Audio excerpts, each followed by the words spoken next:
Currency کے business دماغ کیا چل رہا ہے. میں نے کہا تمہارے پاس ہے کیا؟ کہہ رہی ہے جائز ہے ناجائز. میں نے کہا جائز ناجائز تو بعد میں, تمہارے پاس کرپٹو کرنسی میں خریدنے کے لیے ہے کیا؟ انہوں نے جو رقم بتائی نا, میں نے کہا اس میں 4-6 گٹکے آ سکتے ہیں. میں کرپٹو کرنسی تو ایک جوئے کی طرح ہے, ادھر سے اٹھا کے کروڑ پتی بنا دیا, ادھر سے جن کو گرایا ہے ان پٹخے ہوئے لوگوں کو بھی تو دیکھو, جن کو روڈ پہ لے آئی ہے. کہہ رہے پھر ہم کیا کریں؟ مجھے پتا تھا یہ کراچی میں پڑھائی کے علاوہ سب کچھ کر سکتے ہیں. یہ پڑھائی, کیونکہ بہت ہائی لیول کے اسکولوں میں جانے کے لیے ان کے پاس فیسیں نہیں ہیں. گورنمنٹ کے اسکولوں میں ہم مشورہ دیں گے تو ہمیں پتا ہے حشر کیا ہو جائے گا. ابھی صرف گٹکے پہ ہیں, وہاں کس پہ آ جائیں گے؟ سٹے پہ آ جائیں گے. اب ان کے پاس پڑھائی کا آپشن بولو نہیں ہے. گورنمنٹ اسکولوں میں پڑھیں گے نا, وہ تو نہیں پڑھیں گے. پرائیویٹ اسکولوں میں جو اچھے اسکول ہیں ان کی فیسیں اتنی ہیں کہ وہ یا تو کھانا کھا لو یا اسکول میں پڑھا لو, اور پڑھائی وہاں بھی نہیں ہے. یہ ذہن میں رکھیں, جو بہت اچھے لیول کے اسکول ہیں نا, ان میں بس اچھا سا ماحول مل جاتا ہے. وہاں بچہ بیٹھا ہوگا, ذرا نہا کے آیا ہوا ہوگا. وہ گورنمنٹ کے اسکولوں میں نہا کے بھی نہیں آیا ہوا ہوگا تو آپ کا بچہ بھی تھوڑے دنوں میں بغیر نہائے جائے گا. پھر وہ یہ خطرہ ہوتا ہے. باقی پھر جو پرائیویٹ اسکولوں کا رزلٹ اتنا اچھا آتا ہے, وہ لیتے ہی سلیکٹڈ بچوں کو ہیں, جو پہلے سے اچھے ہوتے ہیں, اچھے خاندانوں کے ہوتے ہیں, وہ سارے پڑھے لکھے ہوتے ہیں اور ان کے گھر میں پڑھائی کا بہت اچھا انتظام ہوتا ہے, تو وہ پڑھتے اپنی ہی قابلیت پر ہیں. سمجھتا ہے کہ نہیں سمجھتا؟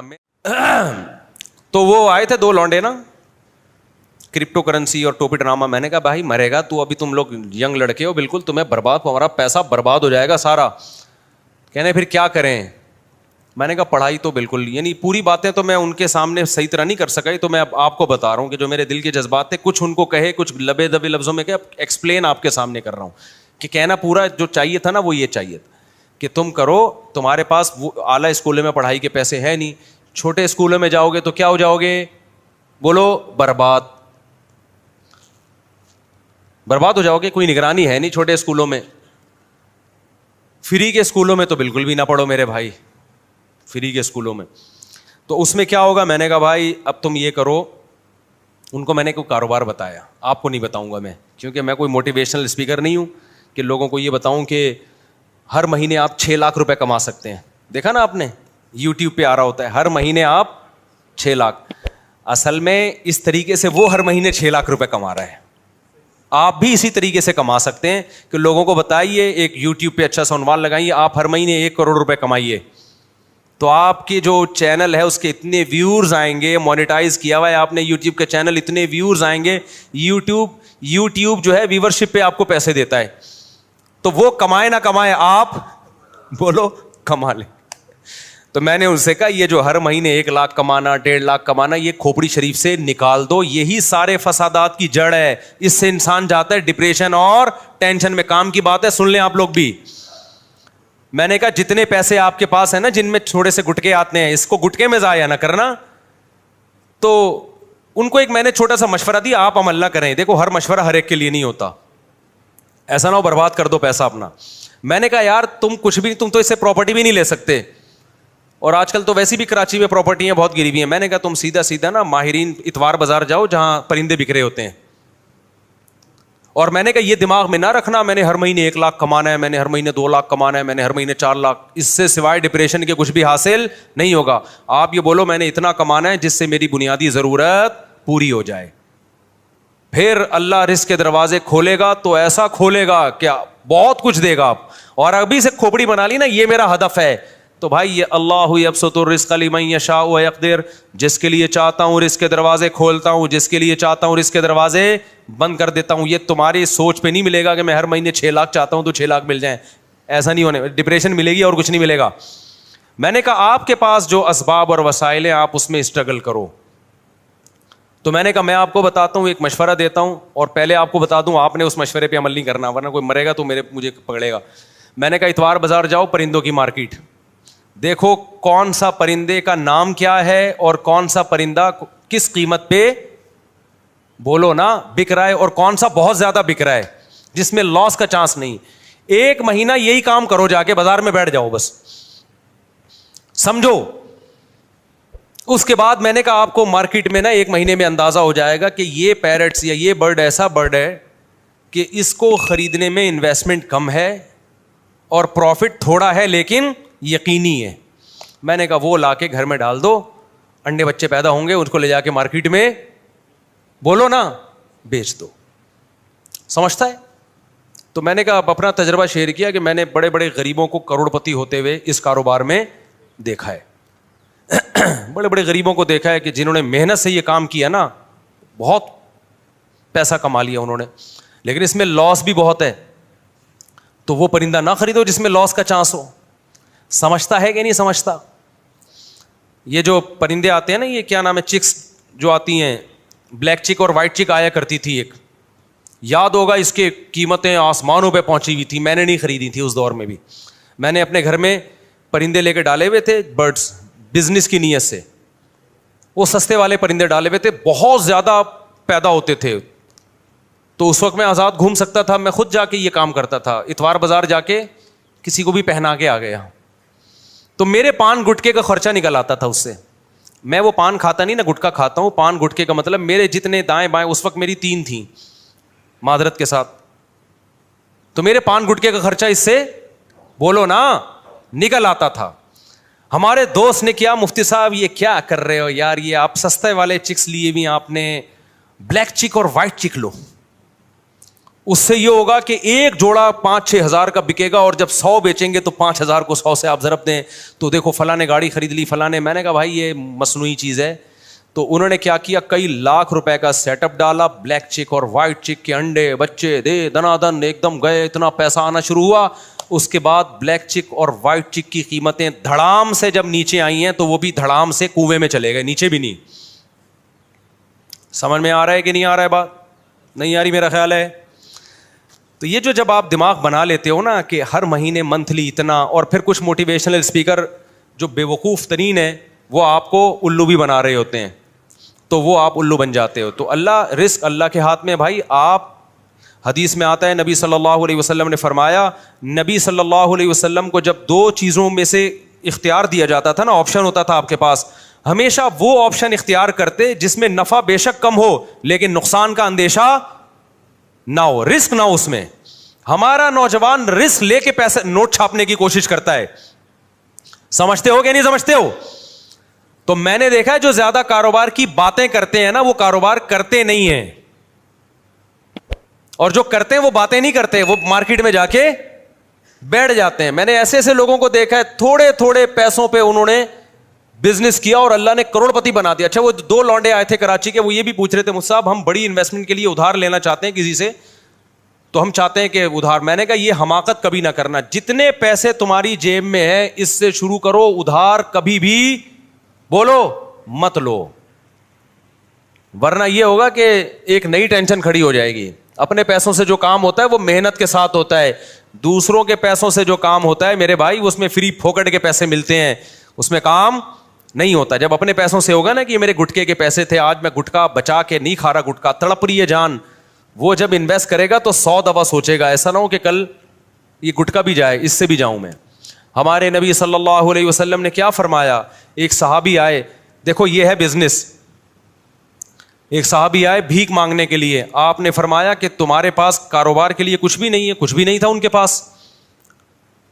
یہ جو میں نے اس بندے 2 لونڈے لپاڑوں کو مشورہ دیا یہ اسی حدیث سے اخذ ہے. تو آپ نے فرمایا, نبی صلی اللہ علیہ وسلم نے, جو کچھ گھر میں ہے لے آؤ. آپ نے یہ تھوڑی فرمایا کہ ایسا کرو, بزنس کے لیے انویسٹمنٹ چاہیے, انویسٹمنٹ کے لیے پیسہ چاہیے, پیسے کے لیے وسیم بھائی چاہیے جو تمہیں ادھار دے دیں. یار کیا ہو گیا بھائی, اتنی اہم بات کر رہا ہوں آپ سے, یہ باتیں آپ کو بہت سے لوگ اور بھی بتا دیں گے. اکثر لوگ کہہ رہے ہیں یہ باتیں آپ کو میرے علاوہ کوئی نہیں بتائے گا, لیکن میں دیکھا ہے کہ جو یہ باتیں کر رہا ہوتا ہے نا وہ پھر بہت بڑی پھینک رہا ہوتا ہے. تو یہ باتیں آپ کو اور بھی لوگ بتا دیں گے جو میں بتا رہا ہوں. بعض ڈاکٹر کہہ رہے ہوتے ہیں نا یہ بات آپ کو کوئی نہیں بتائے گا میرے علاوہ, بعض مذہبی اسکالر کہہ رہے ہوتے ہیں میرے علاوہ یہ کوئی نہیں بتائے گا. میں کہتا ہوں میرے علاوہ اور بھی بہت سے لوگ آپ کو انشاءاللہ بتا دیں گے. تو ہمارے نبی کے پاس ایک صحابی آئے بھیک مانگنے کے لیے, آپ نے فرمایا گھر میں کچھ ہے تو لے آؤ. ان کا تو دماغ بھی نہیں ہوگا اس طرف, وہ ایک برتن تھا, پلیٹ کو جس ٹائپ کی چیز اٹھا کے لے آئے, اس سے بزنس کا آغاز ہو رہا ہے. اس سے کیا ہو رہا ہے؟ بولو، بزنس. آپ نے یہ تو نہیں فرمایا کہ عثمان سے قرضہ لے لو، بڑے مالدار ہیں وہ. آپ نے یہ تو نہیں فرمایا کہ مغیرہ ابن شعبہ بڑے مالدار ہیں ان سے قرضہ لے لو. نہ نہ نہ، جو کاروبار شروع ہی قرضوں سے ہو رہا ہے اس میں کیا کرو گے آپ؟ آپ نے فرمایا کہ جو ہے گھر میں لے آؤ. وہ ایک برتن لے آئے. آپ نے صحابہ سے فرمایا کون اس کو خریدے گا؟ ایک صحابی نے کہا میں، 1 درہم میں. آپ نے فرمایا 1 درہم سے زیادہ میں کون لے گا؟ 1 درہم سے زیادہ میں. بتاؤ کیسا بزنس سکھا رہے ہیں بھائی؟ ہے بھائی، پیسے بھی نہیں ہے، درہم بھی نہیں ہے، صرف پلیٹ ہے. یہاں سے بزنس کا آغاز. اور ظاہر ہے اس برتن کی مارکیٹ ویلیو تھوڑی ملے گی، خریدا مہنگا ہوگا. اب بیچ کیسے رہے ہیں؟ سستا. آپ نے فرمایا کون 1 درہم سے زیادہ؟ ایک صحابی نے کہا میں 2 درہم میں خریدوں گا. کچھ بولی لگوائی، نیلام کیا. تو وہ بیچ کے ان کو 2 درہم پکڑائے اور فرمایا جاؤ کلہاڑی اور لکڑی لے کر آؤ. وہ صحابی گئے، دستہ خریدا کلہاڑی کا اور ایک لکڑی. آپ صلی اللہ علیہ وسلم نے اپنے دستے مبارک سے اس لکڑی کو کہاں لگایا؟ کلہاڑی میں. اور فرمایا جاؤ لکڑیاں کاٹو جنگل میں اور بیچو مدینہ میں آ کے. وہ گئے، لکڑیاں کاٹی اور مدینہ میں بیچے، تجارت کی اور 4 درہم کے مالک بن گئے. دوبارہ برتن بھی خرید لیا اور اضافی بچت کتنی ہو گئی؟ 2. نہیں آئی بات سمجھ؟ یہ موٹیویشنل اسپیکر آپ کو یوٹیوب پہ نظر، یہ موٹیویشنل اسپیکنگ آپ کو یوٹیوب پہ نظر نہیں آئے گی. بات ہی 2 کروڑ 3 کروڑ سے شروع کرتے ہیں. ہر مہینے 1 لاکھ کمائیے، وہیں سے ڈپریشن میں جاتا ہے آدمی. کچھ نہیں کماؤ بھائی، ہر مہینے جتنا کما سکتے ہو کماؤ، جتنا اللہ دینا ہوگا اللہ دے دے گا. لیکن اللہ نے کہا جو محنت کرے گا رزق میں اور اللہ سے برکت مانگا کرو، پیسہ نہیں مانگا کرو. 1 کروڑ جو بے برکتی والا ہو اس میں انسان رو رہا ہوتا ہے، اور جو کینو مالٹے کی ٹھیلا جو وہ غریب لگا رہا تھا اس میں برکت ہے، تو اس مالٹے کے ٹھیلوں میں کیا ہوتا ہے؟ خوش ہوتا ہے وہ.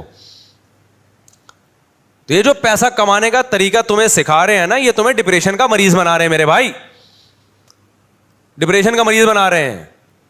ان کے پاس جیسے وہ نجومی بیچ رہا ہوتا ہے نا، منجن نجومیوں کو دیکھا ہے نا بیٹھے ہوتے ہیں، وہ تمہیں الو کیوں بنا رہا ہے؟ اس کے پاس خود بیچارے کے پاس پیسہ نہیں ہے، وہ خود پیسہ نہیں کما سکتا، وہ تمہیں الو بنا کے. روحانی عامل دیکھ لو یار، جب نجومی کے بجائے روحانی عاملوں کی ہمارے پاس مثال ہے تو ہم کسی اور کی مثال. روحانی عامل تمہارے مسائل کیسے حل کرے گا؟ وہ تو خود دکان کھول کے اس لیے بیٹھا ہے کہ غربت کا ستایا ہوا، اس کے اپنے مسائل حل نہیں ہو رہے. اس نے کہا چلو روحانی ٹوپی ڈرامے شروع کرو اور نوٹ چھاپو. تو آپ کے پاس اگر پیسہ نہیں آ رہا، روحانی عامل سے تعویذ مت لو. آپ خود روحانی عامل بن کے لوگوں کو تعویذ دینا شروع کر دو، پیسہ بھاگے گا آپ کی طرف. سمجھتے ہو؟ تو وہ خود یہ طریقہ اختیار کر رہا ہے. اسی طرح جب کوئی یوٹیوب پہ دیکھو 1 کروڑ روپے کمائیے ہر مہینے یہ کریں، تو بجائے اس کو کچھ اس میں صحیح بھی ہوتے ہیں، وہ لیبل اس لیے ایسا لگاتے ہیں لوگ اٹریکٹ ہوں، باقی اندر تمیز کی بات ہی ہوتی ہے اس میں. میں ساروں کو غلط نہیں کہہ رہا، کچھ صحیح بھی ہوتے ہیں جو واقعی ایک میچور طریقے سے آپ کو سمجھا رہے ہوتے ہیں. تو آپ اب ہم بات جلدی سے ٹاپک کو وہاں جہاں سے لے کے چلے. شیطان پہ رپورٹ پیش کرنی تھی.